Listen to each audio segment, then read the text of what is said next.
여러분의 꽃잎 같은 발걸음 감사합니다. 잠시 후 김홍신의 대발에 북콘서트가 시작될 텐데요. 휴대전화는 무음이나 진동으로 전환해 주시면 고맙겠습니다. 오늘 특강은 2007년도에 출간한 역사소설 김홍신의 대발에 지필에 얽힌 이야기와 1300년 전 발해 속으로 뛰어들 건데요. 먼저 1부는 김홍신 작가님의 강연이, 2부는 작가님과 토크를 이어갈 워크워크 독서 모임 두 분과 함께 하겠습니다. 자세한 것은 드린 자료를 참고하시면 되겠습니다. 좋은 질문은 강연을 더 향기롭게 합니다.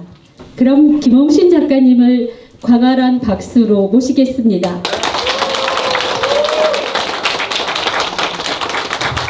네, 여러분 이렇게 어려운 자리에 함께해 주셔서 참 고맙습니다. 제가 이제 길지 않게 강연을 말씀드리고 그 다음에 나머지는 그 질문을 받도록 할 테니까 객석에서도 질문해 주셔도 됩니다. 참고로 저 2층에 그 발해를 중심으로 하는 그 발해관이 있습니다. 그러니까 참고로 언제든지 발해관을 한번 봐주시고요. 자, 그러면 제가 그 자료가 있으니까 요약해서 말씀을 드릴게요. 근데 요약하게 말씀드리기 전에 참고로 여러분들이 하나 아셔야 할 게 있어서 제가 여기서 준비를 해봤습니다. 그 뭐냐면 여러분 이게 제가 책을 워낙 두툼하고 방대해서 제가 다 가져올 수가 없어서 복사를 해왔어요. 이게 뭐냐면 이거 보세요. 표지인데 조선 유적 유물 도감인데 이게 8권째인데 그 밑에 조선민주주의 인민공화국 평양 조선유적 유물 도감 편찬위원회 1991년. 근데 김일성 93년에 세상을 떠났죠. 그래서 그 전에 마지막으로 이게 이제 속표지입니다. 조선 내리다지 글씨로 되어 있죠. 그 다음에 뒤에 보면은 이게 바로 김일성이가 직접 붓글씨로 쓴 글씨입니다. 조선민족은 오랜 역사와 빛나는 문화전통을 가진 우수한 민족입니다. 김일성. 근데 이 책을 몇 권이 되는데요.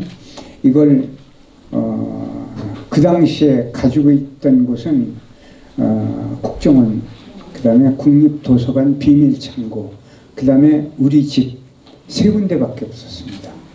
그만큼 이걸 어렵게 제가 구해서 자료를 공부를 했습니다. 자, 그러면 이제 이 발해가 왜 중요한 역사냐면요. 우리 민족은 계속 침략만 받은 민족으로 알고 있잖아요. 한 번도 다른 나라를 쳐들어가서 이긴 적이 없는 걸로 알려져 있죠. 근데 우리의 역사에는 없어요. 근데 중국, 일본, 그 다음에 지금 러시아죠. 옛날 돌궐, 말갈, 거란의 역사서에 보면은 그게 나와요. 그러니까 732년에 서기로 가을에 대조영의 아들 대무예가 친정이라고 그래요. 군사를 직접 이끌고 어디까지 쳐들어가냐면 마도산이 지금 북경 바로 옆입니다. 쳐들어가니까 당나라 현종이 누구냐면 양귀비 신랑이에요. 너무 급하니까 평로 손봉 오승자 대장군을 보내가지고 남북으로 400리 방벽을 쌌습니다. 지금 방벽이 남아있어요. 그리고 그 당시에 장문유 수군 장수가 장군이죠. 박작성에서 군사를 이끌고 가서 어디냐면 산동반도를 뺏어요. 그러니까 산동반도 지금으로 얘기하면 성장이죠. 위해를 죽이고 땅을 다 뺐습니다. 그러니까 당 현종이 급하니까 인질로 잡고 있던 그 김사란이라고 하는 왕자죠. 근데 옛날에는요, 그 한 나라에서 가장 중요한 그 군사 그 통솔권을 누가 갖고 있느냐면 이제 왕자급이 아니면은 군권을 다 맡기질 않았어요. 근데 왜 그러느냐면은 이 군권을 가진 사람의 특징이 두 가지예요. 말과 활. 이 두 가지를 가지고 있어야 군권을 갖고 있어요. 그런데 이제 그 김사라는 이제 그 인질로 잡아와 있어요. 그래서 신라가 말을 듣지 않으면 이제 죽이는 거죠. 그래서 당나라가 여러 나라의 왕자들을 전부 데리고 있었어요. 근데 급하니까 거기다가 편지를 써서 금성, 경주에 보내요. 거기에 이렇게 되어 있어요. 지금 발해가 쳐들어와서 우리가 위급 지경에 처했으니 짐을 도와주면 기이한 상을 드리겠소. 김유신 장군의 손자 김윤중이 용맹하다니 그를 장수로 삼아서 짐을 도와달라. 그러니까 신라 성덕왕이 김윤중과 그의 아우 김윤문에게 군사를 줘서 북쪽으로 쳐들어가요. 신라 군사가. 그런데 그때 발해의 주력군은 다 어디가 있느냐? 산동반도에 가 있고 그 다음에 북경 옆에 있었어요. 근데 왜 이 북경이 중요하냐면요, 요하라는 거대한 강이 흘러요. 이 강을 건너는 게 굉장히 어려운 전쟁입니다. 여러분 삼국지 보면은 왜 그 거대한 강을 건너느냐 못 건너느냐에 그 나라의 운명이 걸려 있잖아요. 근데 그 요하를 건너서 그 북경까지 쳐들어갔던 거죠. 그런데 주력군이 나가 있는데도 신라 군사가 겨울 전투에 패망해서 전부 도망갑니다. 이게 732년이에요. 자, 그러면 당나라는 어떤 현실이냐? 현종의 이제 왕비가 이제 황비가 아니죠. 왕비가 아니고 둘째가 여러분 잘 아시는 누구죠? 양귀비예요. 귀비가 둘째예요. 왕비 다음이 귀비예요. 그러면 양귀비는 누구냐면은 태자비였어요. 며느리였죠. 며느리를 중국은 온천이 많지 않아요. 그래서 겨울에 추울 때는 왕이 온천궁에 가서 겨울을 나는데 그때는 신하와 가족들을 들고 가요. 근데 그 온천궁에 잔잔한 물 있지 않습니까? 온천수에. 거기에 비친 그 귀비가 너무 아리따웠어요. 그래가지고 환관에게 야, 너무 예쁘다. 그러니까 이제 흑심을 품은 거죠. 그러니까 뭐라고 한 줄 아세요? 이쁜 거를 황제가 아니까 그러면 어떻게 하시겠습니까? 그랬더니 며느리가 아니냐. 그랬더니 이 환관이 뭐라고 하는 줄 아세요? 황제는 하늘이 내린 하늘의 자손이기 때문에 사사로운 법을 따를 필요가 없습니다. 그래가지고 어떻게 해요? 며느리를 바로 데리고 살 수가 없으니까 어떻게 하냐면 그때 도교가 있었거든요. 그래서 도교 사당을 궁 안에 짓고 며느리를 도사로 명을 해요. 도사로 명을 하면 어떻게 돼요? 이혼해야 돼요. 그래서 잘라내고 도사를 데려다 놓고 그렇게 방탕한 생활을 현종이 하다가 마지막에 이제 황소의 난을 시작으로 해서 당나라가 멸망하는 그런 길로 가죠. 그러니까 당나라가 멸망하기 직전에 발해가 이제 융성하기 시작을 하는데요. 당나라가 전 세계에서 최강국일 때가 현종 때였어요. 근데 현종 때 당나라가 전 세계에서 가장 크고 강한 나라가 될 수 있었던 게 누군 줄 아십니까? 고구려 후손인 고선지 장군이 중국이 당나라가 단 한 번도 이겨본 적이 없는 티벳 토번이죠. 토번에 그 왕이 있어요. 왕한테 자기가 가장 아끼는 문성공주를 시집을 보내요. 그 정도로 그 티벳이 어마어마한 강국이었어요. 근데 왜 티벳이 강국이었느냐면 파미르 고원 있죠. 그 높은 고원을 통과해야만 이 티벳을 점령할 수가 있어요. 그러니까 고산지대를 점령하고 있던 그 티벳이 늘 당나라를 못살게 굴기 때문에 당나라가 늘 피해를 보고 계속 조공을 바쳐요. 그러다가 고선지 장군이 티벳을 점령해서 항복을 받습니다. 그때부터 당나라가 주변 국가 100여 개 국가를 거느리는 최강국이 됐던 것입니다. 그런 나라를 발해가 쳐들어간 겁니다. 그래서 이제 영토가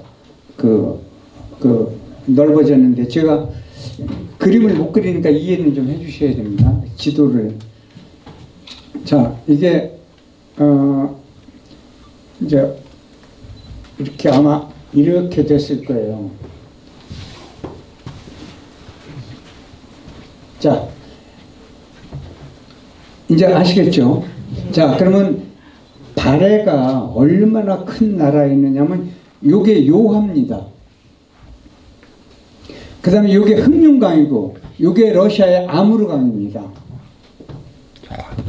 그리고 이게 평양이고 요게 주문진이에요. 그러면 평양에서 주문진 이 전체가 발해였습니다.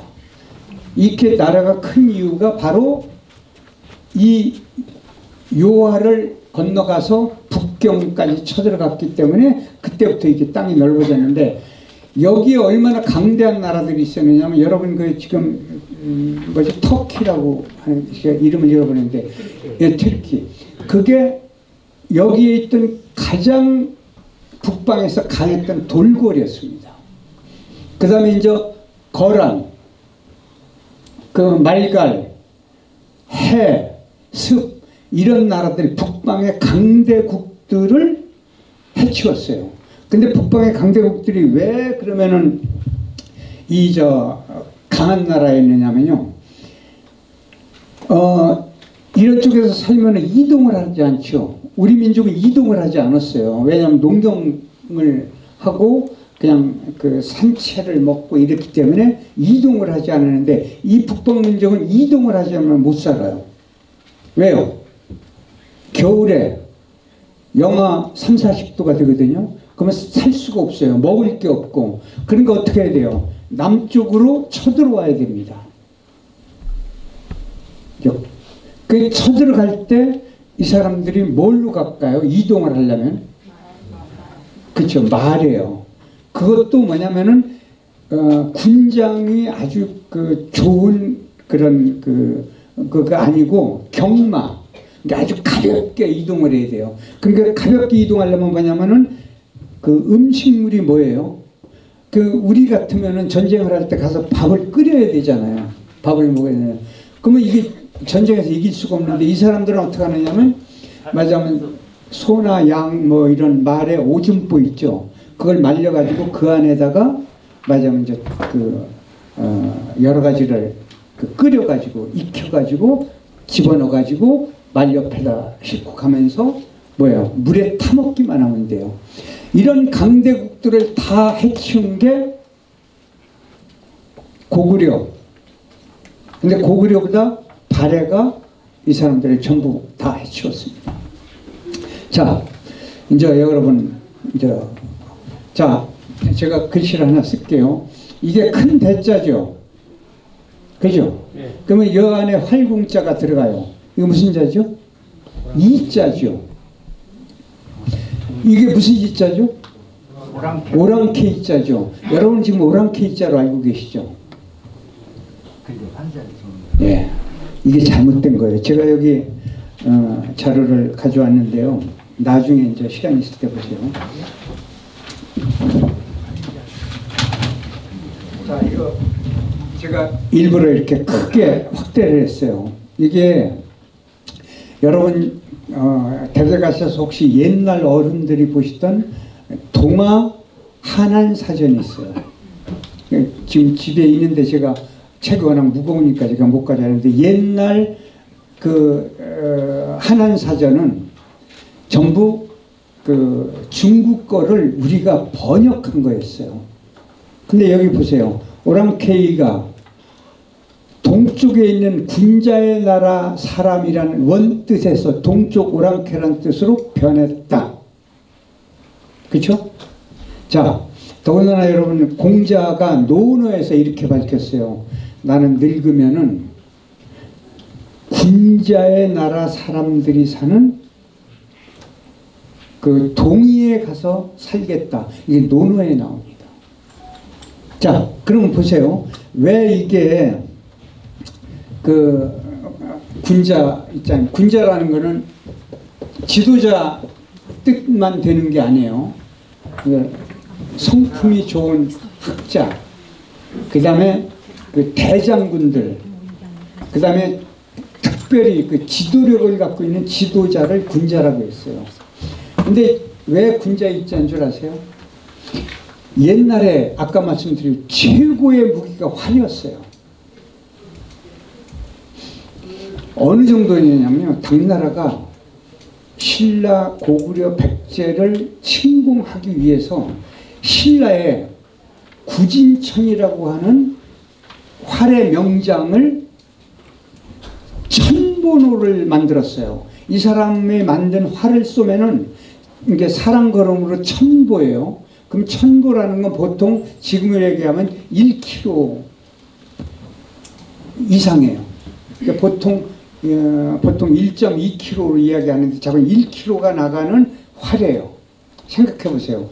그걸 만드는 그 아주 유능한 인물이 있었는데 당나라 태종이 이 사람을 불러들여요. 보내라. 신라서 할 수 없이 보내요. 근데 가는데 이 사람이 활을 만들 때마다 100보밖에 못 나가요. 무슨 얘기가 아시겠죠? 그러니까 이 사람이 뭐예요? 우리 조국이나 우리 민족을 멸망시키면 안 되니까 계속 활을 제대로 못 만들어요. 근데 이 사람은 살았는지 죽였는지 종적 기록은 없어요. 여기까지만 있어요. 자, 그러면 무슨 뜻이냐면 이거는 큰 활을 잘 쏘는 민족, 큰 활을 잘 쏘는 사람을 뜻해요. 그러면 큰 활을 잘 쏴서 멀리 있는 적을 내쫓아주고 멀리 있는 큰 짐승을 잡아서 나를 먹여주려는 자는 사람, 이 사람이 뭐예요? 군자예요. 지도자예요. 그러니까 여러분들 이걸 오랑캐자로 아시면 큰일 나요. 그 다음에 보세요. 중국 기록에 고구려가 하나도 없어요. 무슨 얘기 아세요? 전부 구자를 빼서 전부 고려예요. 그러니까 중국 기록을 보면은 고려가 고구려인지 그 후에 고구려를 이은 고려인지 이걸 알 길이 없어요. 한자는 띄어쓰기가 없고, 그죠? 그 다음에 한자는 뜻이 하도 많아요. 그러니까 이 정도예요.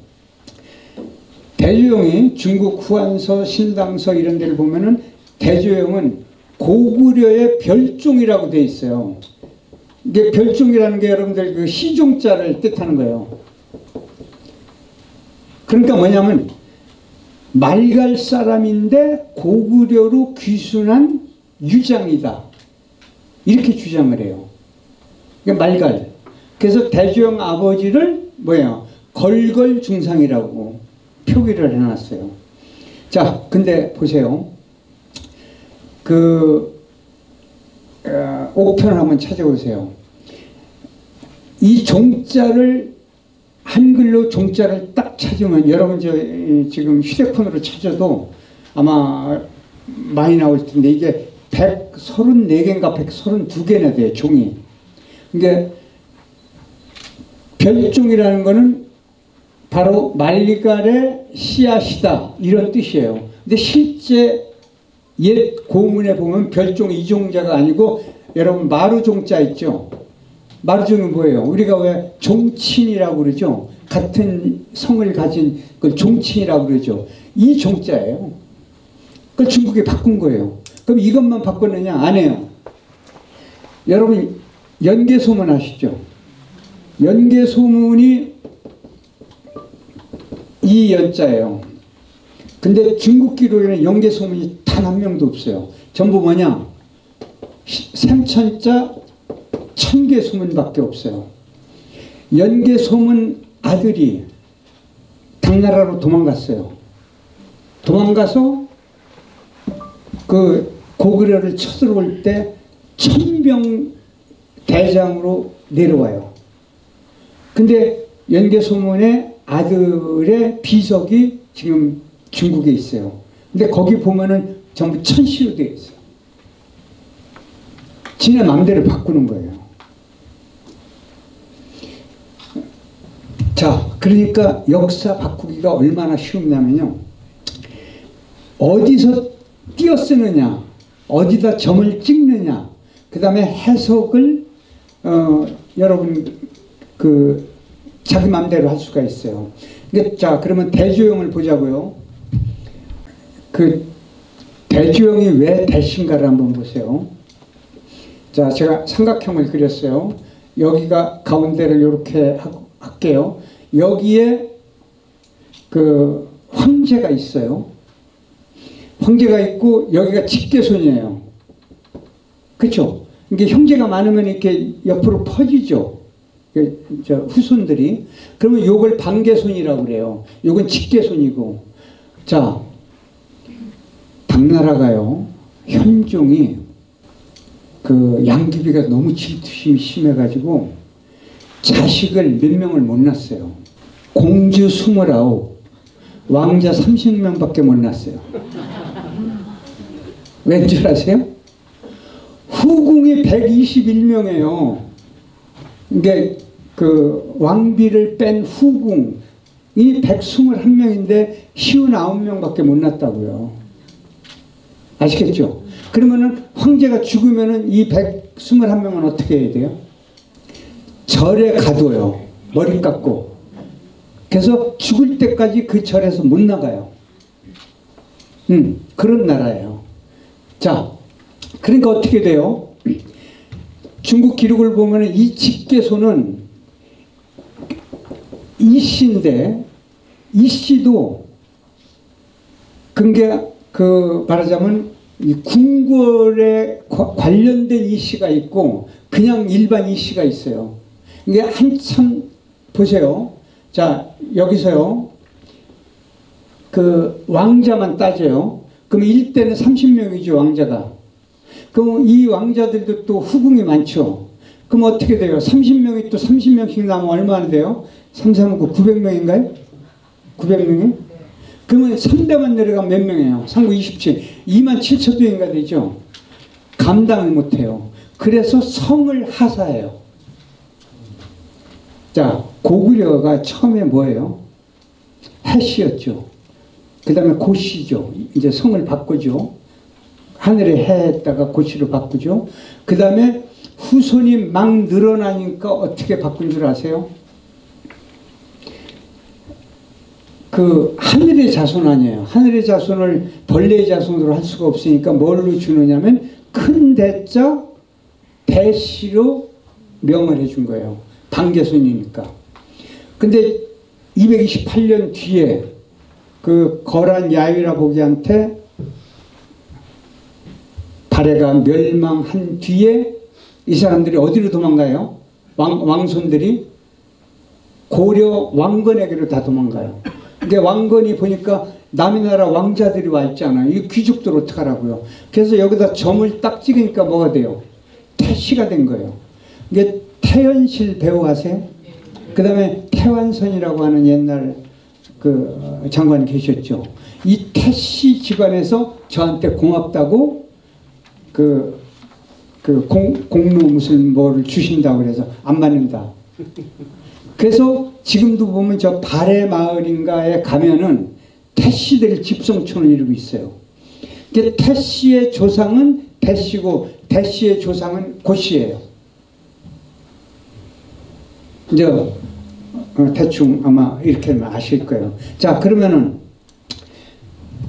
제가 이게 만든 지도가 아니고요. 이것도 이제 복사를 해온 건데 중국 역사 지도예요. 상책인데 중국문화대학 출판부 인행, 이게 출판부에서 만든 거예요. 나중에 한번 참고해 보세요. 자, 우리가 만든 게 아니에요. 중국이 만든 지도를 보면은 옛 지도예요. 근데 이 지도를 만들 때 어떻게 만들었냐면 전국에서 유명한 지리학자, 고전학자, 역사학자들을 수백 명을 불러가지고 만들었어요. 만들었는데 지도를 만들었는데 여기 보세요. 여기 빨간 표시를 나중에 한번 보세요. 이게 이 지도대로 제가 여기를 그린 거예요. 아까 제가 만든 게 아니에요. 그러면 중국이 왜 동북공정을 해야 되는지 아시죠? 한자 누가 만들었어요? 한자. 하파죠. 예, 여러분들 한자를 중국이요.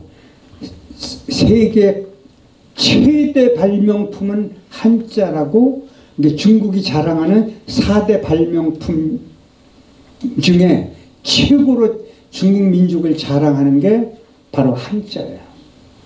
근데 한자가요, 얘들이 무슨 주장을 했느냐, 지금부터 한 20년 전까지만 해도요, 이 황하 문명은 중화 사상, 그러니까 중국이 전 세계를 통치하는 제일주의예요. 그 다음에 두 번째, 이 요하 문명은 어리석고 보잘것없는 동이의 문화다, 이렇게 교과서에 나와요. 중국 교과서에, 역사서에. 그런데 한자의 원형이 뭐예요? 갑골문자라고 그러죠. 갑골문자의 원형이 골각문자예요. 그러니까 골각이라는 게 무슨 뜻이냐면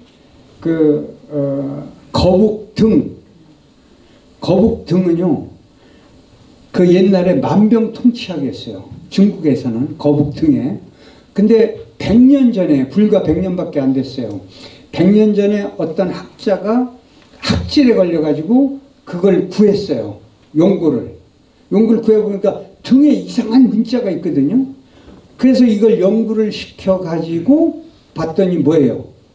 이게 골각문자예요. 근데 이 골각문자는 다 어디에 있느냐? 전부 요하에 있어요. 그리고 중국 학자들이 결국 뭐라고 얘기했느냐? 한자의 원형은 동이가 만들었다, 이렇게 발표를 해버렸어요. 그러니까 뭐예요? 여기서 보면은 이게 이제 중국의 본토니까 동북이죠, 이게. 그죠?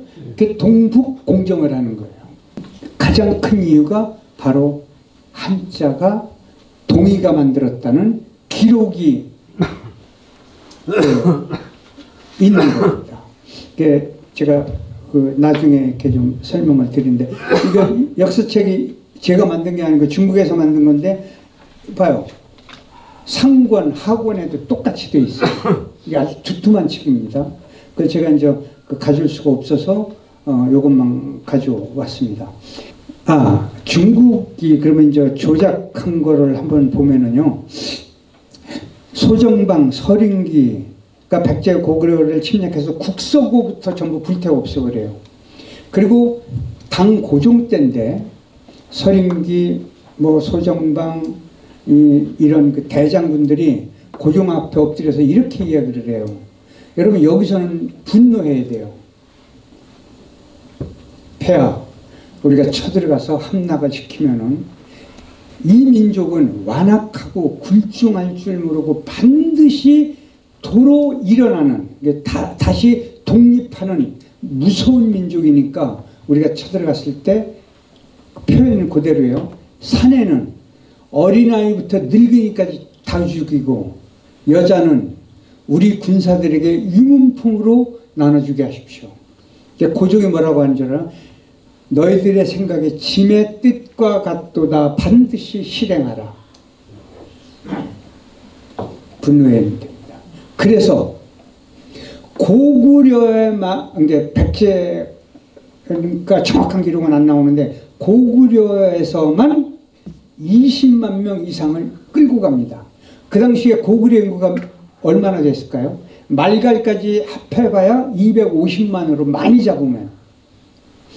그런데 왕을 비롯해서 국가의 중요한 인물들, 양반들, 그 다음에 어여쁜 여성들을 20만 명 이상을 잡아가 버립니다.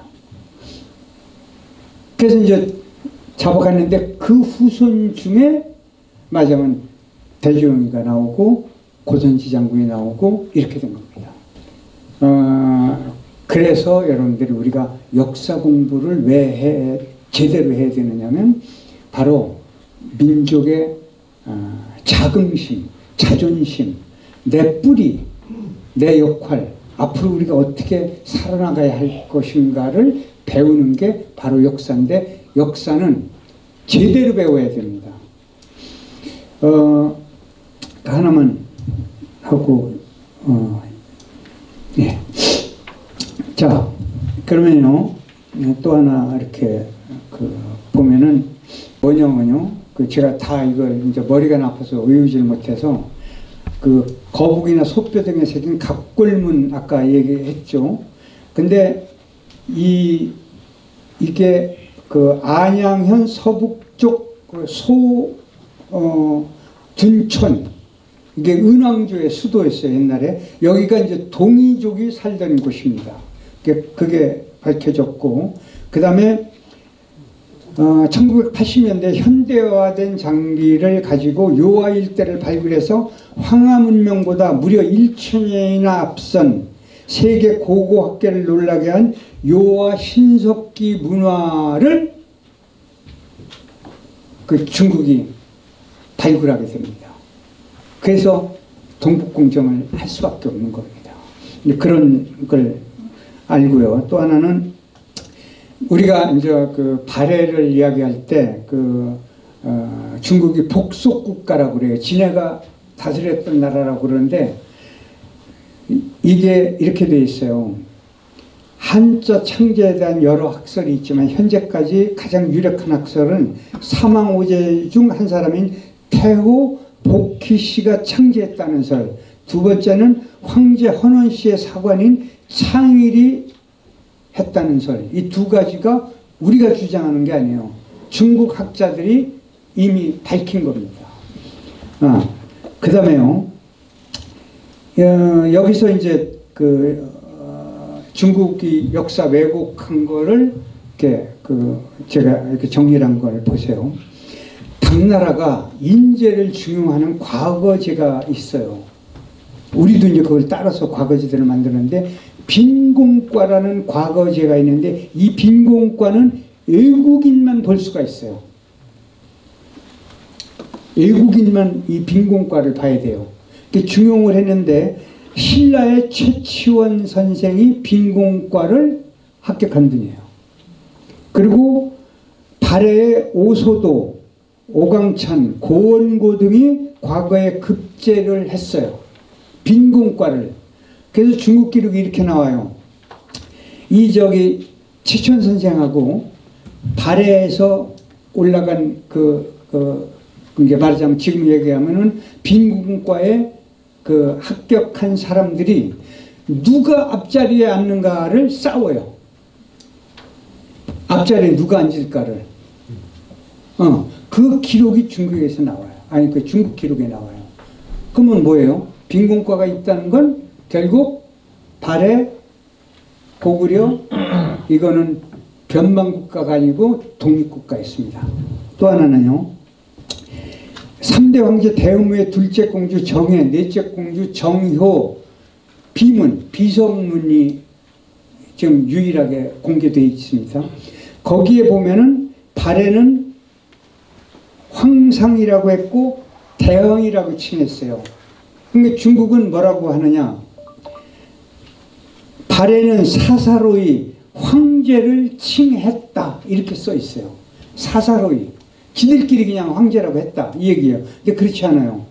발해는 제국에서 사용을 했던 연호, 조서를 함께 사용한 기록이 중국 기록에 고스란히 나옵니다. 그러면 이런 것들을 좀 밝혀서 우리 학자들이 더 연구를 많이 해야만 합니다. 근데 우리 학자들이 하지 못해도 우리 민족은 해야 됩니다. 그래서 이제 나머지는 뭐 이따 말씀드리고 보세요. 지금 그 K컬처가 세계를 흔들고 있지 않습니까? 그렇죠. 그럼 그 원형을 한번 생각해 보세요. 우리 민족이 완악하고 굴종할 줄 모르고 반드시 독립한다. 근데 중국을 보세요. 당나라 때뿐만이 아니고 중국은요. 이 중국 전체를 놓고 보면은 주변 국가들을 다 먹어버렸어요. 못 먹은 나라가 어디예요? 남북한이에요. 그 정도로 우리 민족은 그 강건한 민족이었습니다. 그러니까 생각해 보세요. 5천만 명 밖에 안 되고 작은 땅이고 지하자원 없는데 세계 K컬처를 장악하고 있지 않습니까? 여기 그 문학관을 또 지어주고 정부 후원해준 우리 남상원 회장님 계신데, 우리 그 문학관 대표님도 계시구나. 제가 11월에 정말로 은총을 받아서 교황성화를 특별하련을 했어요. 교황께서 첫 말씀이 대한민국은 문화민족이다. 그렇게 이야기를 하셨어요. 이것은 그냥 된 것이 아니에요. 이런 우리가 그 역사적 근거를 이렇게 전부 우리가 가지고 있기 때문에 이게 가능했던 것이죠. 그래서 여러분 드릴 말씀은 많지만은 질문을 받고 함께 하기 위해서 이 정도로 요약을 하겠습니다. 그래서 질문을 하실 분이 정해졌으니까 하시고 나머지 분들도 질문을 얼마든지 하셔도 됩니다. 그리고 한 사람을 또 소개를 잠깐 하고 다음으로 넘어가겠습니다. 지금 11살 초등학교 4학년 여학생이 와 있는데 앞으로 문학을 하겠다고, 그래서 저를 보고 싶다고 아버지 어머니가 왔어요. 근데 저를 탁 보자마자 우는 거예요. 그래서 저도 눈물이 날 뻔했는데, 그래서 저런 그 소년 소녀들이 결국 우리나라를 흔드는, 아니 세상을 흔드는 우리 민족이 될 겁니다. 그래서 여러분 따뜻한 마음으로 맞아주시고 우리 후손들을 위해서 우리가 잘 살다 가야 됩니다. 여기까지만 하고 나 질문을 받도록 하겠습니다. 고맙습니다.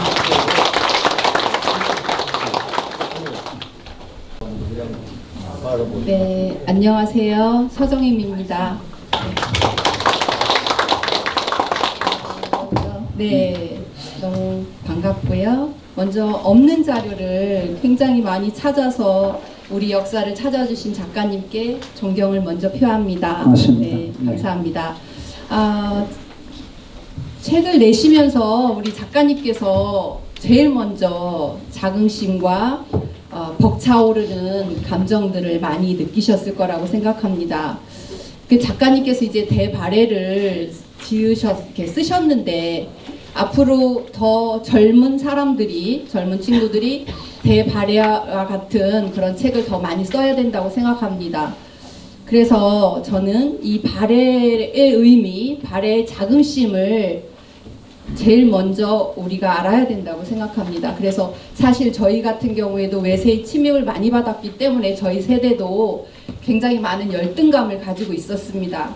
그러나 이제 젊은 친구들은 그런 열등감에서 벗어나서 우리나라가 얼마나 대단한 나라였는지라는 자긍심을 가져야 되는데, 그런 발의 의미, 자긍심, 그 부분에 대해서 우리 작가님께서 말씀해 주셨으면 좋겠습니다. 예.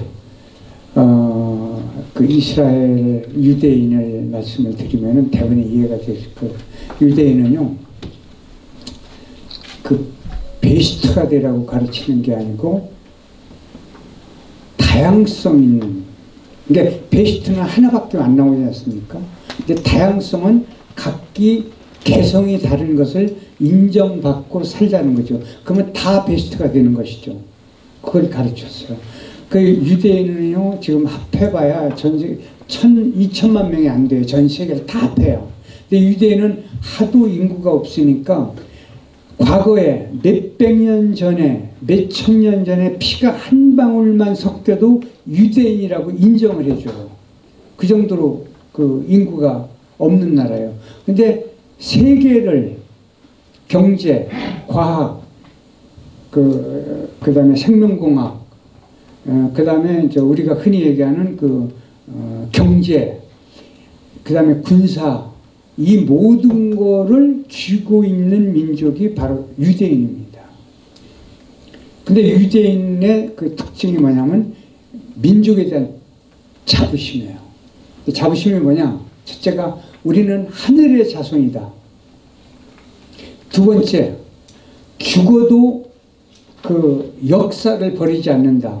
구약성서. 셋째, 우리는 내 동족은 죽을 때까지 보호한다. 네 번째, 우리가 가진 문화가 최고의 문화라는 걸 인정한다. 이런 것들을 지키고 있어요. 근데 여기에서 이제 우리하고 비슷한 게 뭐냐면은, 유대인은 내가 태어났을 때보다 살아있는 동안 더 좋은 세상을 만들고 가자. 우리의 정신하고 똑같아요. 우리의 홍익인간이 뭐예요? 예, 세상을 이롭게 하자라는 거예요. 이 두 가지 정신이 유대인하고 한국인하고 맞다는 거죠. 그러니까 대한민국이 이 작고 힘들고 어려웠던 이 고비를 넘기면서 세계 그 강국으로 떠오르게 된 겁니다. 그 가장 중요한 거는 자긍심이죠. 네, 네. 안녕하세요. 김윤정입니다. 10권에 달하는 그 방대한 자료를 통한 책을 읽고 이렇게 역사에 관한 얘기를 다시 듣게 되니까 참 새롭더라고요. 그런데 이제 소설을 읽으면서 조금 현실에서는 이해가 안 될 정도의 어떤 덕목, 그러니까 자비로움을 베푸는 장면들이 나오더라고요.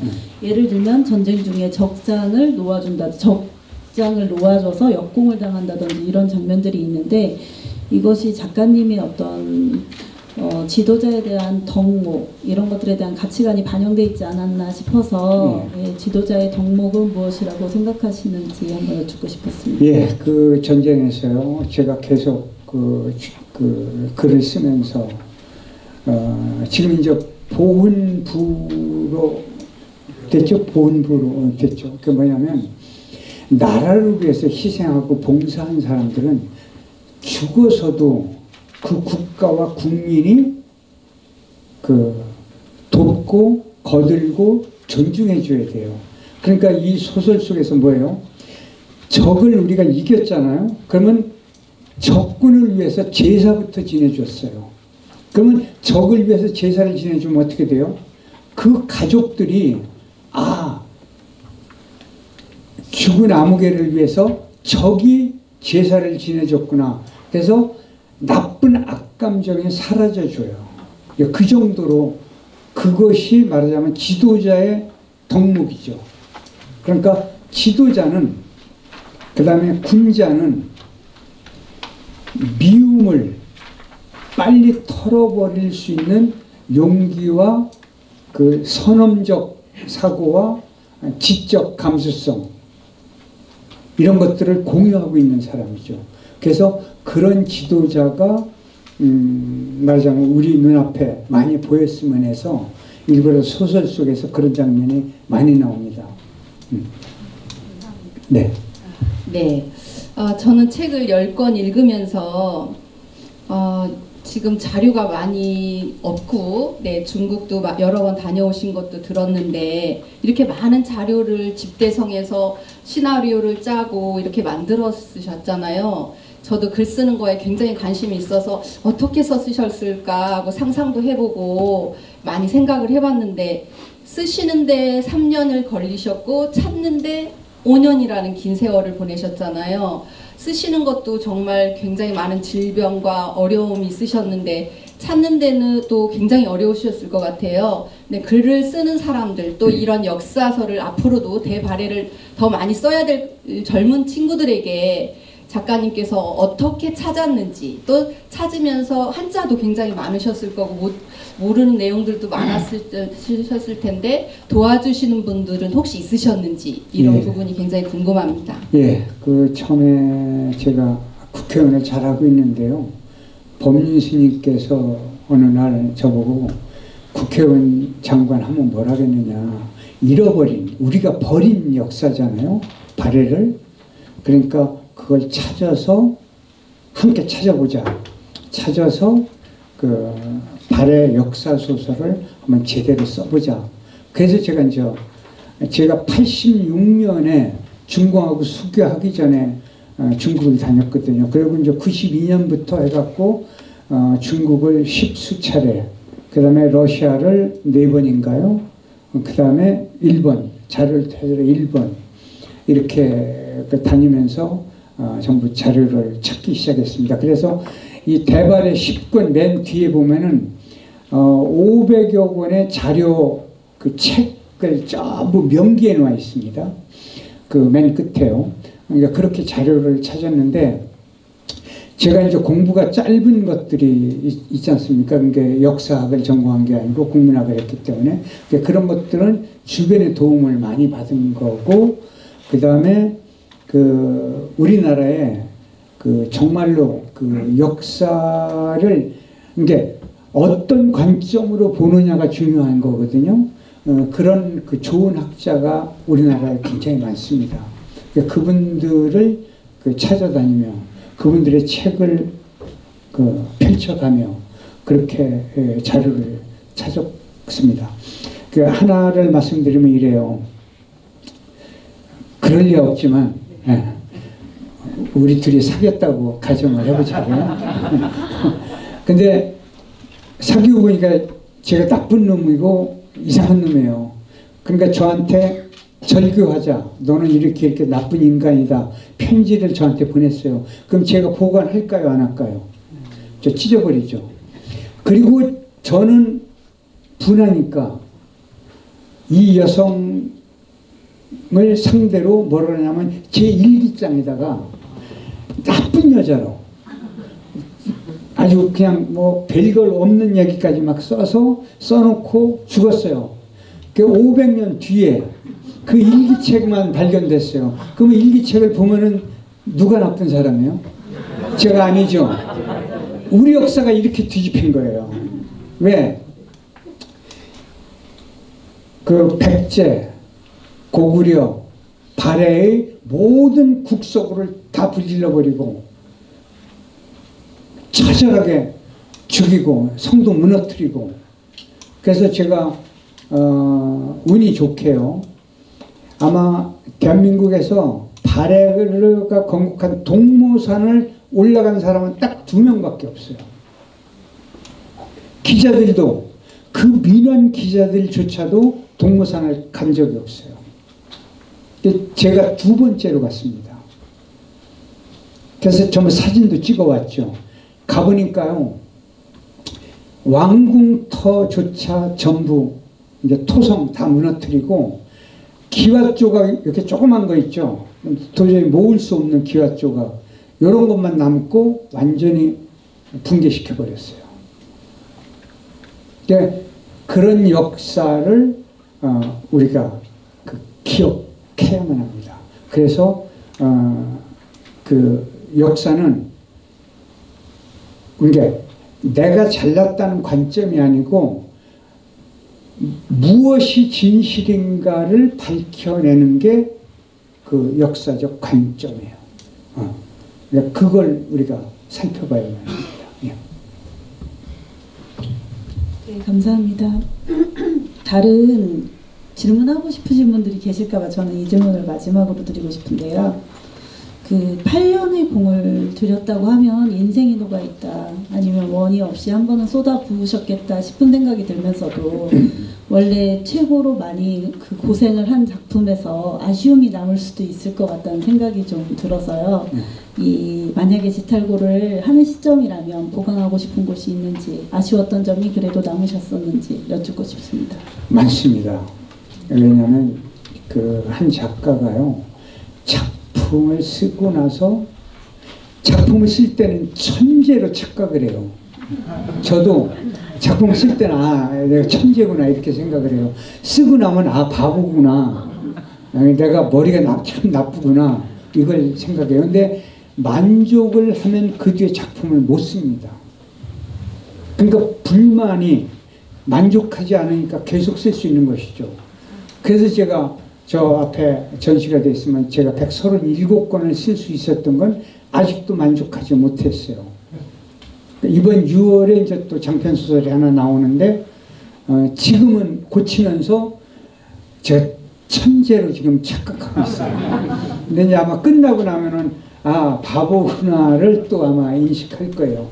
근데 이 발에도요, 9대의 왕비의 이름이 밝혀졌어요. 제가 소설 쓴 뒤에.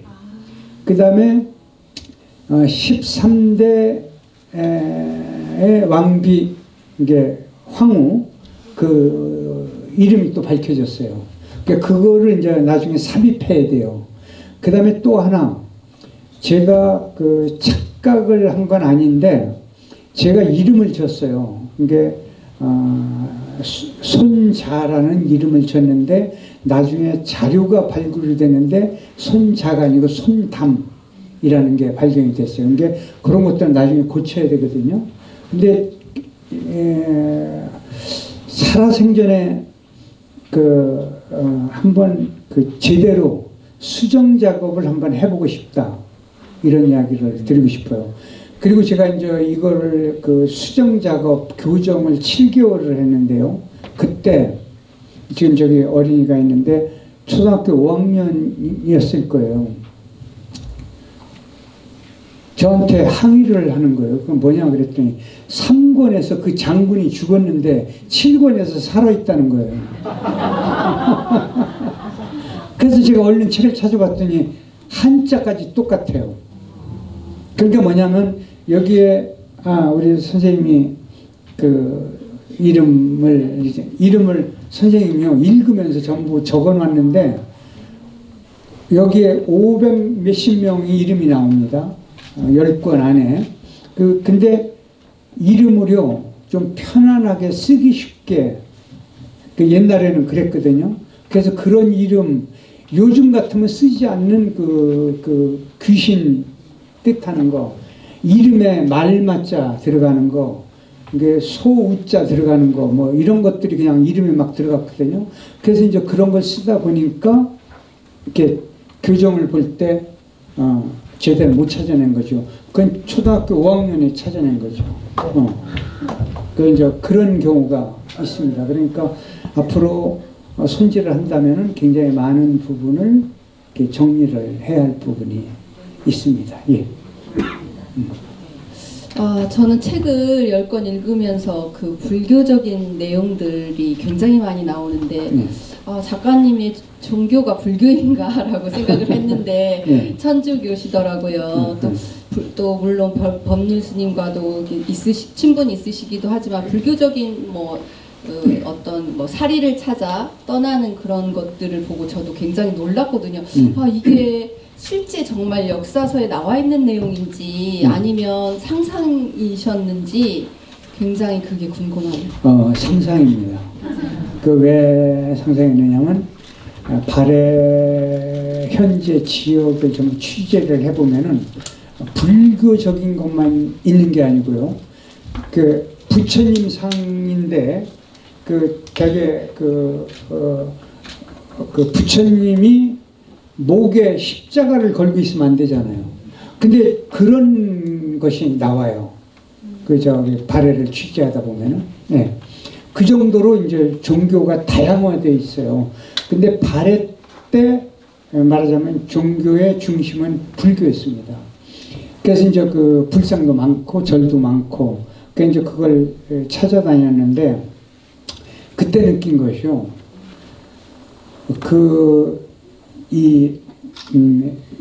유적지 안에서 이제 발굴해내고 나면은 사리함이 나와요. 그래서 지금 그 박물관에 가보면은 사리함이 있어요. 근데 그 사리함의 정교함이라는 건 이거는 정말로 어떻게 설명할 길이 없어요. 사리함만 가지고 제가 설명하려면 1시간을 해도 모자랄 정도예요. 그렇게 정교하게 사리함을 만들어요. 그렇다면 부처님의 사리를 어디서 가져왔겠어요? 인도를 가야 될 거 아니에요. 근데 제가 인도를 4번을 갔거든요. 그러니까 그걸 가져오는 과정을 이제 상상으로 그리는 거죠. 근데 옛날에는요, 사리를 가지고 가려면 그 민족과 국가끼리 전투까지 했습니다. 서로 차지하려고. 그럼 이걸 그 승려 한 분이 어떻게 가져와야 안 들킬까를 고심했어요. 자, 몸에 지니고 오면은 몸을 다 뒤지면 나올 거 아니에요. 그래서 어떻게 하냐면 배를 가른 거예요. 배를 가르고 그 안에 사리를 넣고 꿰매는데, 자, 지금은 뭐 이제 꿰매고 뭐 하면은 무슨 약을 먹으면 되죠? 항생제? 네. 마취하고 되죠. 근데 옛날에는 그게 없잖아요. 그래서 한의사로 그 유명한 그 신재용 라디오 동요관 쓴 한의사한테요, 매일 이 친구가요 새벽 2시에도 제 전화를 받아요. 소설을 쓰다가, 야, 말에서 지금 떨어졌어, 장군이. 이 사람이 기절했어. 어떻게 하면 돼? 그러면 저보고 손을 이렇게 오므리래요. 오므려. 그러면 셋째 손가락, 넷째 손가락 사이, 거기에다가 침을 박으면은 깨어난다? 그러면 한자가 어떡하냐? 그러면 그 이튿날 저한테 이메일이 와요.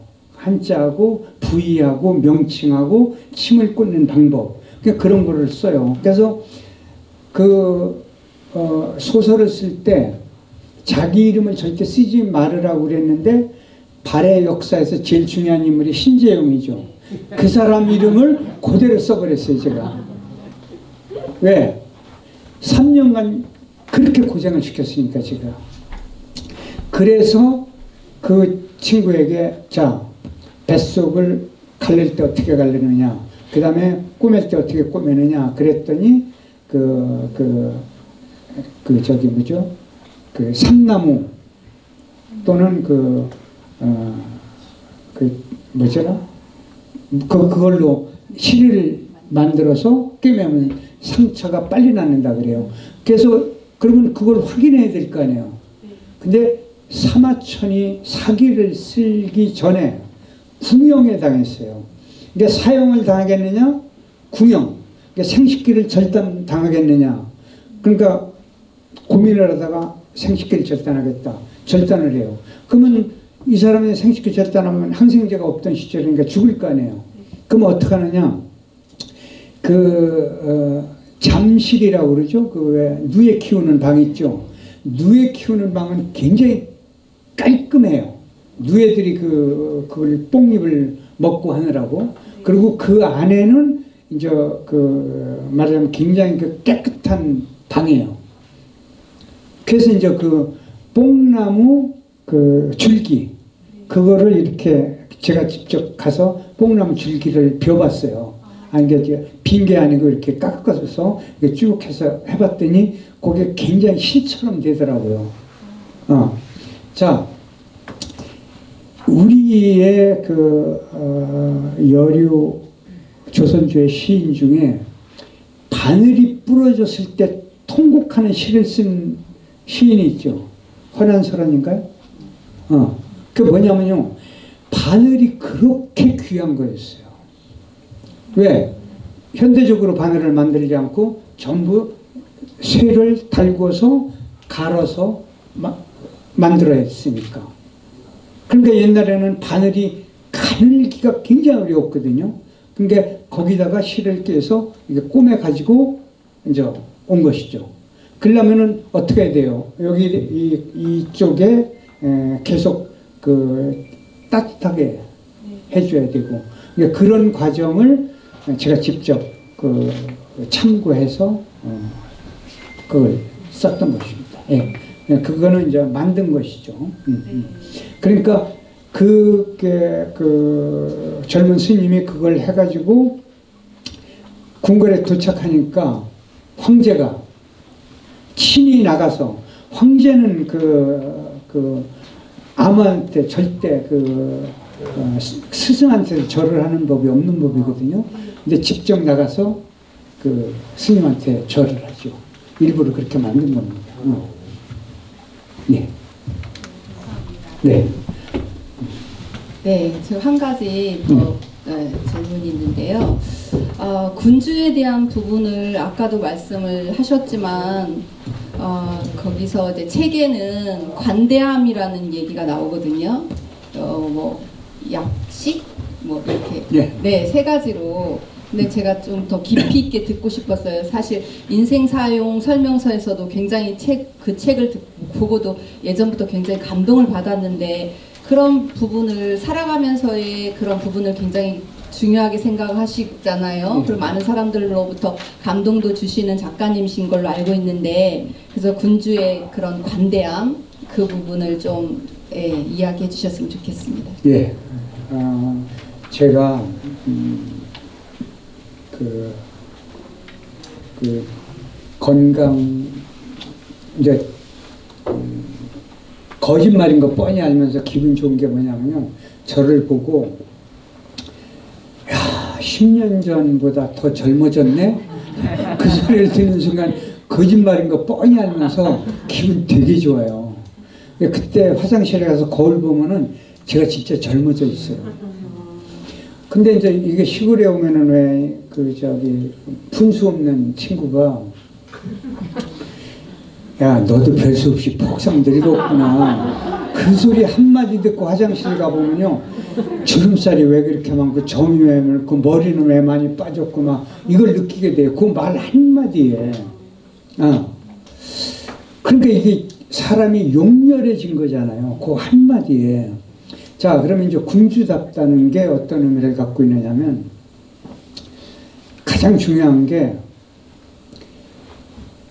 제가 늘 좋아하는 말 중에 하나가, 사랑과 용서로 짠 그물에는 바람도 걸린다요. 바람은 그물에 걸리지 않잖아요. 근데 사랑과 용서로 짠 그물에는 바람도 걸린다. 제 지금 책방에는 그걸 글씨가 써붙여 있어요. 근데 한번 생각해 보세요. 제가 어디서 그렇게 얘기를 하면은, 자, 젊게 사는 방법을 일러달라 이러면은 제가 하는 얘기가 그거예요. 옛날에는요, 신성일 이렇게 키가 크고 인물이 좋은 사람 있죠. 막 영화에 나오세요. 굉장히 부럽고 미웠어요. 그래서 제가 밉다고, 나 형이 밉다고 대놓고 했어요. 그 바람에 더 친해졌어요. 그리고 더 화가 난 게 뭐냐면은, 여원인가 주부 생활에 부부가 저녁을 먹는데 그 옥수수 반 개하고 사과 한쪽하고 뭐 그 과일인가 뭐 조금 먹고 끝나요. 우리는 지금 저녁 먹을 때 배가 고파 죽겠는데 그걸 먹더라고요. 그러니까 그게 미운 거였어요. 왜? 우리는 그런 거는 음식이 아니거든요. 그렇죠? 간식일 뿐이잖아요. 근데 왜 그런가 그랬더니, 살이 찌면 영화배우 하기가 어려워요. 왜? 자, 배 나온 역할을 하려면 배담을 집어넣으면 되잖아요. 근데 날씬한 모습은 배 나온 사람은 할 수가 없잖아요. 그러니까 몸을 아껴야 되잖아요. 그렇죠? 자, 그래서 그 당시는 키가 크고 인물이 좋은 사람을 부러웠는데 지금은 저처럼 작은 게 인생에서 도움을 많이 본 거예요. 저처럼 작은 것이. 두 번째, 제가 사랑은 좀 잘 못해요. 뭘 사랑하고 뭐 하는 건 엉터리급에 속하고 그런데 미움은 즉시 털어버려요. 왜? 내가 그 사람을 미워하면 이미 나는 그 사람의 노예예요. 그러니까 내가 그 사람의 노예로 살 필요가 없잖아요. 인생은 한 번밖에 못 사는데. 그래서 미움을 포기하자. 그래서 나한테 해코지했거나 뭐 그런 사람이 있으면 그 사람을 위해서 기도를 해요. 그러면은 희한해요. 그 사람이 미움을 딱 털어버리는 순간 제가 편안해져요, 마음이. 그 다음에 이제 운동할 시간이 많지 않고 그러니까 제가 카톨릭인데도 108배를 해요. 근데 108배를 할 때 그냥 하면 지루하고 재미가 없어요. 근데 남을 위한 기도를, 나를 위한 기도 반, 남을 위한 기도 반을 하면 뭐예요? 본인은 몰라요. 내가 기도한 건 모르지만 이제 알릴 때도 있어요. 어떤 경우에는. 근데 누가 행복해요? 제가 행복해요. 예, 여기서 하나만 더 말씀드리면 저를 계엄 때 잡아갔던 분이 공주 양반이에요. 그분이 몇 년 전에 돌아가셨어요. 근데 그분 돌아가셨을 때 우리 집에서 동북 방향에 영안실에 계셨어요. 그래서 제가 절방석을 놓고 향과 초를 켜놓고 그분을 위해서 108배를 했어요. 좋은 곳으로 가시라고. 그 사람은 돌아가셨으니까 모르죠. 누가 행복했을까요? 제가. 그런 거예요. 그 다음에 이제 하나 그 유양 말이 나왔으니까 하나 더 말씀드립니다. 이 군주, 군웅, 군자, 영웅, 그 다음에 이런 사람들의 특징이 우리가 이제 그 역사적으로 존경하는 분들 있잖아요.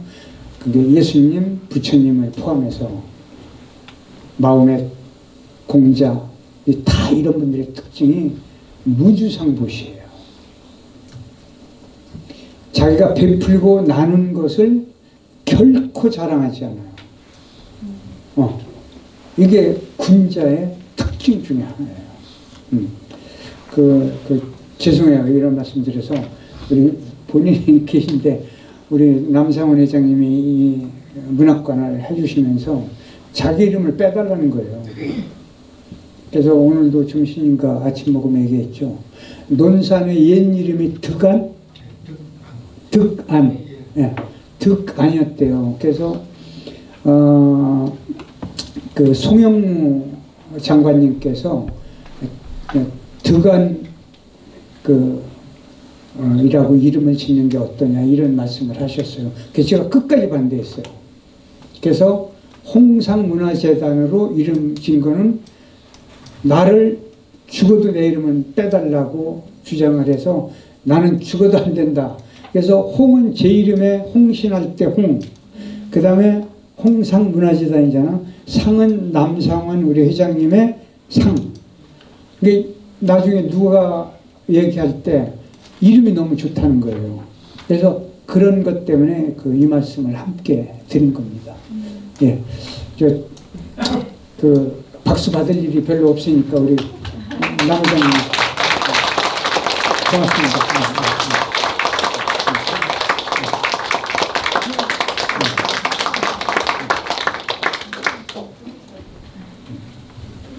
예. 네, 그러면은 객석에서 질문을 좀 해주시기 바랍니다. 예.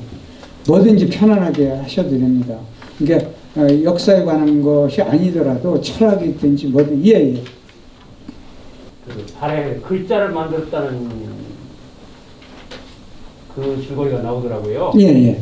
그 글자가 뭐 정음 뭐 23자, 28자 나오는데 예, 맞습니다. 그게 한글하고 지금 세종님이 만드신 한글하고 이렇게 연관이 된 겁니까? 어떻게 연관성이 있습니다. 있습니까? 근데 왜 그거를 제가 막판에 그 교정을 보면서 넣느냐면 그 일본이요 600년대에 700년대죠. 700년대 일본이 지금 가지고 있어요.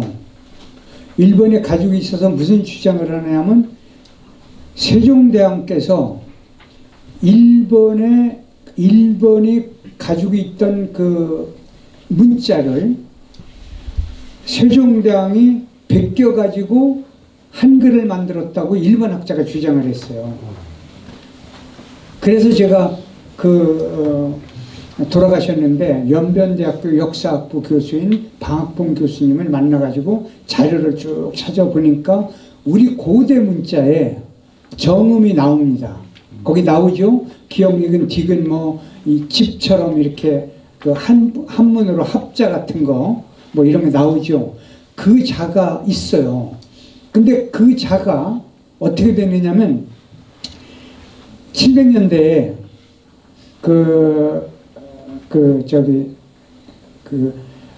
백제가 고구려가 일본으로 보낸 국서가 있어요. 왕이 왕한테 보내는 국서 있죠. 그 국서를 해독을 못해요.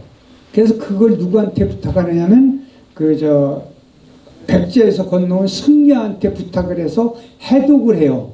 거기에 나온 문자예요, 그게. 그래서 제가 막판에 자칫 잘못하면 제가 잘못 쓰면 세종대왕이 뭘 베낀 것처럼 되잖아요. 그래서 그게 아니고 우리 고유의 이런 그 글자가 있다. 그건 어디에 있느냐면요. 옛날 그 기와 있죠. 그 다음에 항아리 이런 데도 그런 그 문자가 나옵니다.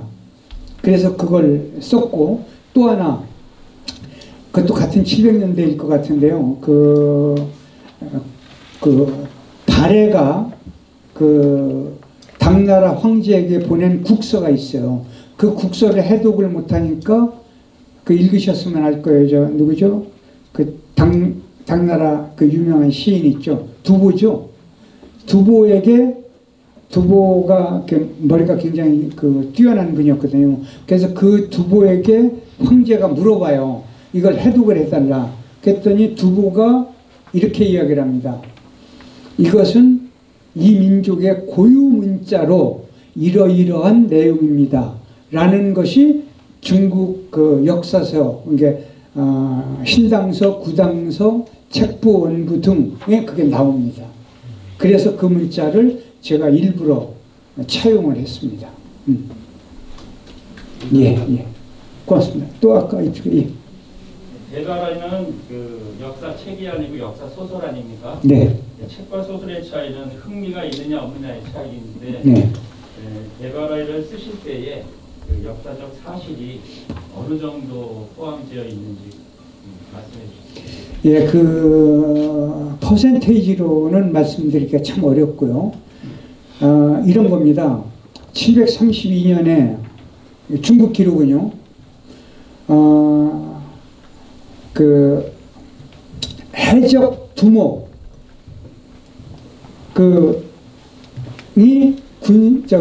해적 졸개들을 이끌고 와서 산동반도를 다 휘저어 놨다.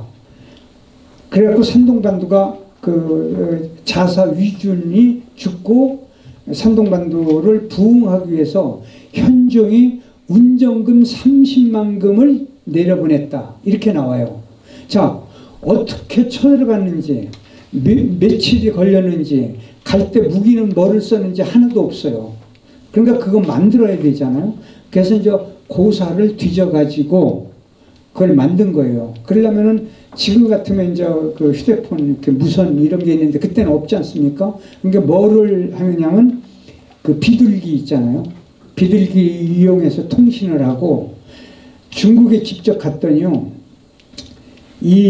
중국에서 가장 국가를 방해할 때 중요한 곳이 강하고 바다입니다. 근데 거기 가보면 산동반도를 가보면은요, 이 그 벽이 이렇게 생겼어요. 이렇게 말하자면 이렇게 생겼어요. 이렇게. 그러면 벽이 이렇게 생기면 타고 올라갈 수 있죠. 반트대도 타고 올라가요. 근데 이렇게 된 데는 타고 올라갈 수가 없죠. 그런데 그런 지역을 장문위 장군이 군사를 이끌고 가서 점령을 해버려요. 그리고 산동반도를 다 뺏어버리고. 그러면은 이걸 어떻게 그릴 것인가. 그리고 제가 거기를 여러 번 가가지고 계속 거기를 어떻게 하면 올라가는가. 그래갖고 이제 저 혼자 못하니까 그 후배 중에서 이게 마주죠. 말을 가지고 있는 분한테 얘기를 했더니 마주인데도 말에 관해서는 몰라요. 그러니까 이제 마부 있죠. 말 타는 분한테 취재를 해서 이제 말로 이동하는 거. 그 다음에 배 부리는 거 있죠. 그걸 배를 운전하는 분한테 배우고, 그 다음에 이제 산악대원한테 이걸 배운 거예요. 어떻게 올라가느냐 저거를. 이제 그런 것들을 통해서 이렇게 전부 만든 것들이 굉장히 많습니다. 예. 그리고 이제 그 당시는 전부 음력이거든요. 음력을 사용했기 때문에 전부 양력으로 환산을 해야만 이제 현대적 개념이 되고 그런 것이죠. 그 다음에 이제 고어들 있죠. 이게 지금 사용하지 않는 고어들이 굉장히 많아요. 그걸 현대어로 바꾸고, 그 다음에 이제 지명이 옛 지명하고 지금 지명하고 다 달라요. 그래서 그 지명을 이렇게 찾아 나가야 되는데, 우리나라도 마찬가지예요. 우물정자하고 따뜻할 온자가 들어온 곳은 전부 그 온천지대이거나 그 우물이 깊은 곳이거나 물이 풍부한 곳이에요. 중국의 현재의 지명을 뒤져보면 그런 것들이 나와요. 그러면 이제 그 지명을 쓸 수가 없으니까 제가 이제 지명을 그 조선조 때의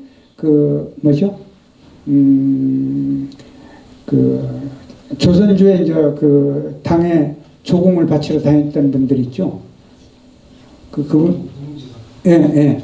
그분들이 쓴 기록, 그걸 가지고 이제 바꾼 거죠. 그러니까 옛 지명하고 분명히 다를 겁니다. 예. 또 다른 분, 예, 말씀하시죠. 중하는 그 하하족이 양자강하고 요하 만리장성 안에를 주위 땅이 아니에요. 그게 예. 산에 가서 이렇게 만리장성. 예. 그런데 만조족도 만조어가 있고 만조글이 있잖아요. 예. 그런 것을 전애들이 동북궁정한다고 하는데 우리 학자들은 거기에서 얼마만큼 우리는 방송이나 신문 나오는 거 뭐 어쩌고 한다는 거 그런 거 조금만 듣는 그런 것밖에 모르는데 우리 학자들은 어느 정도까지 반박을 하나? 예. 우리 학자들이 반박을 계속하고 있습니다. 하고 있는데 중국은 국가 정책으로 그 이름을 제가 까먹었는데 중국 우리로 얘기하면 이제 그 세종연구소 같은 것이 이름을 제가 까먹었어요. 여기 어디 있는데 거기에서 몇천 명의 학자들이 조직적으로 그 역사 왜곡을 합니다. 그래서 지금 고구려 발해 역사는 거의 다 중국 역사로 바꿔놨고 그 다음에 중국 문화유산으로 등록까지 해놨습니다. 그 다음에 고구려 성곽 이런 것들 있죠. 그거는 전부 이제 돌로 싼 거 아닙니까? 그러면은 그걸 어떻게 하냐면 성곽을 무너뜨려 가지고 아주 놀라운 것은요. 동네에서 빨래터 만드는 거 있죠. 왜? 그 물가에. 그리고 집안에 왜 집을 칠 때 왜 기둥 쓰는 거 있죠. 그 말하자면 성터의 도를 갖다가 그렇게 쓰고 있어요. 그 정도로 하고, 그 다음에 특히 발의 역사를 어느 정도 철저히 없앴냐면 비밀 창고에 보관을 했다고 지금 일부 이야기를 하고 있는데, 발해의 모든 유물 유적은요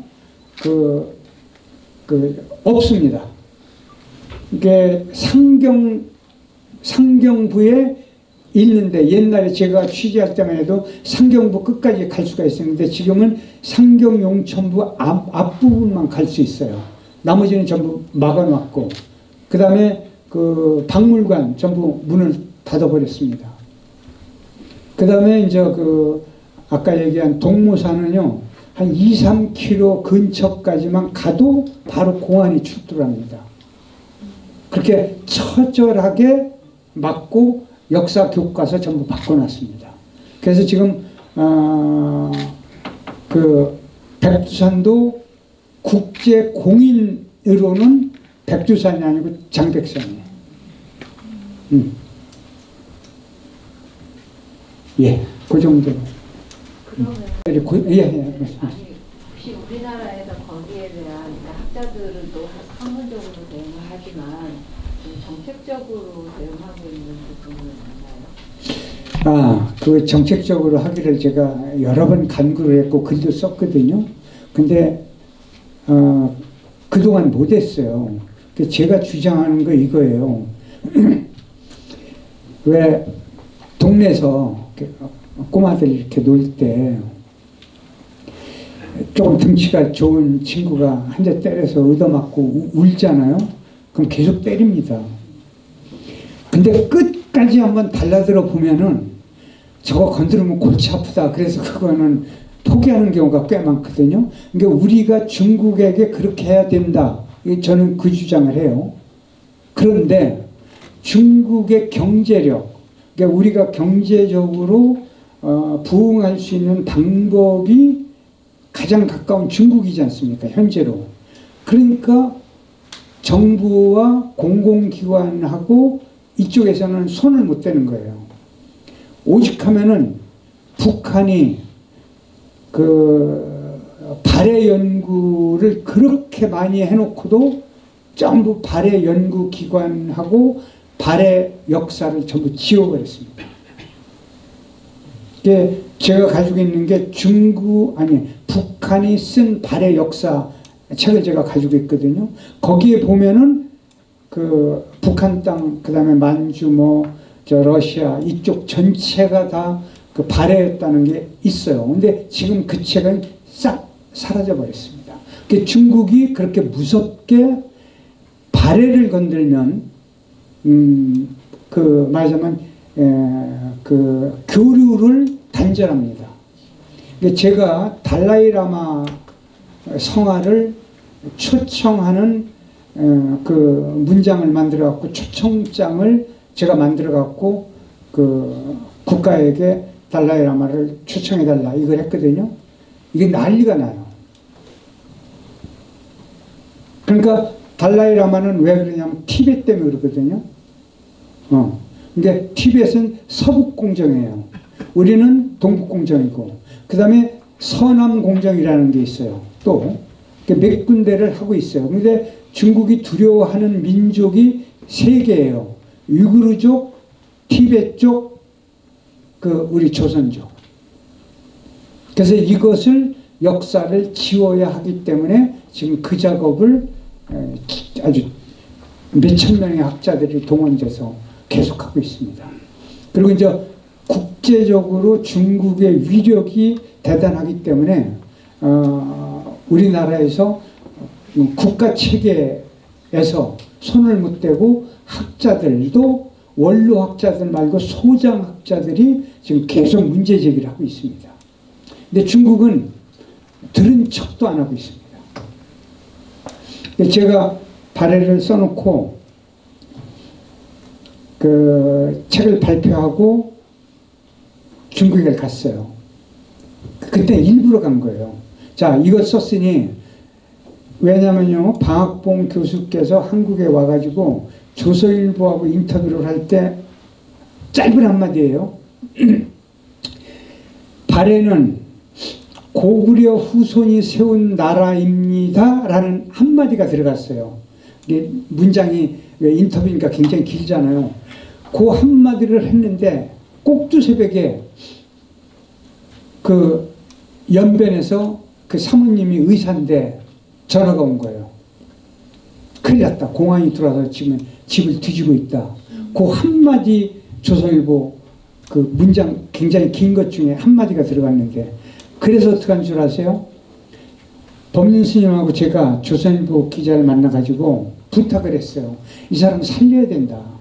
그래갖고 어떻게 됐냐면 조선일보가 고맙게도, 그러니까 그렇게 방학봉 교수가 말하지 않았다, 요 한마디를 정정 기사를 내줬어요. 신문을 이만큼 사가지고 갔어요. 무슨 얘기인가 아시겠죠? 그래서 제가 이제 일부러 이걸 내놓고 중국에 갔어요. 갈 때는 뭐냐, 입국 금지를 제가 당해야 될 거 아니에요. 그렇죠? 그래야 이 책이 팔릴 거 아니에요. 그래서 의도적으로 이걸 신문에 그 공개를 해놓고 중국에 갔는데 안 잡아가고 그냥 보내줘요. 무섭더만요. 무슨 얘기인가 아시겠죠? 제가 쓴 걸 뻔히 알면서. 아무튼 그런 것만 좀 아시면 됩니다. 혹시 선생님 영역본으로 좀 출간하실 계획은 없어요? 예, 그 영역본으로 하고 싶은데요. 이번에 우리 남회장님께서 도와주셔가지고 제 소설 그 논산을 배경으로 한 그 제목 뭐였죠? 아니 저거 난장판을 번역을 의뢰했는데요. 충청도 사투리 뭐 이런 것들을 도저히 번역을 못해서 포기를 해가지고 단 한 번의 사랑이라는 걸 그 번역을 했어요. 그러니까 이거는 영역본으로 하려면 정말로 어려운 과정이 있을 수밖에 없어요. 영역본을 하려고 그 초기에 물어봤어요. 그랬더니 이거를 앞부분을 딱 읽더니 도저히 불가능하다. 표현할 방법이 없다 이거죠. 우리 고대어나 이런 거 한자 이런 거 방법이 없다. 그런 얘기를 있는데, 언젠가 이제 그 우리가 지금 AI가 기능이 이제 뭐 놀랍게 변하고 있지 않습니까? 그때 가능할 것 같아요. 영역으로. 예. 그 목단가 아시죠? 예. 저는 그 목단각을 뭐 발해 때문에 간 건 아니고 백두산을 갈 때 목단각 쪽을 비행기를 이용하면 좀 싸거든요. 그래서 그 갈 때마다 몇 번 그 목단각 들려면 그 현지 가이드가 발해 유적지를 안내를 해주거든요. 예. 그 만여 표 되나요? 그 건물 자체는 뭐 얼마 안 되고 성 조그맣고요. 예. 그 발해 유적이 맞은가요? 맞습니다. 맞아요. 예. 그렇다면 이제 뭐 제가 하고 싶은 것은 우리나라 사람들 백두산 갈 때 그때들 환경이가 싸거든요, 그렇죠? 그리고 백두산도 가깝고 이렇게 해서 접근하기 쉬우니까 그쪽을 유도해서 그런 발해 역사를, 제가 그 중국을 몇 번 갔어도 발해 역사는 처음 보셔 봤거든요. 아니 근데 그건 불가능합니다. 예. 왜냐하면 러시아 발해 유적은 맘 놓고 볼 수가 있는데 중국의 발해 유적은 그 공안이 철저하게 막고 있습니다. 근데 우리 관광팀 안내해 주던데. 아니요, 그거는 그냥 지나가면서 적어다 하지 가까이 가서 볼 수가 없습니다. 아니, 제가 들어가서 다 연재하고 사진 찍어왔어요. 그거 언제 했죠? 그게 이제 코로나 전얘기니까 뭐 불과 10년 됐대요. 거기 한 3번 갔나 제가. 네. 그리고 근데 아마 유물이 그 유적이 아마 명료하게 있는 데가 아닐 거예요. 성이 이렇게 있고 그 뒤에는 그냥 뭐 꽃밭이. 그러니까 이제 토성이었습니까? 돌로 만든. 석성이요. 예? 석성. 석성이었어요? 석상인데 이렇게 지통하나 성 면적이 네.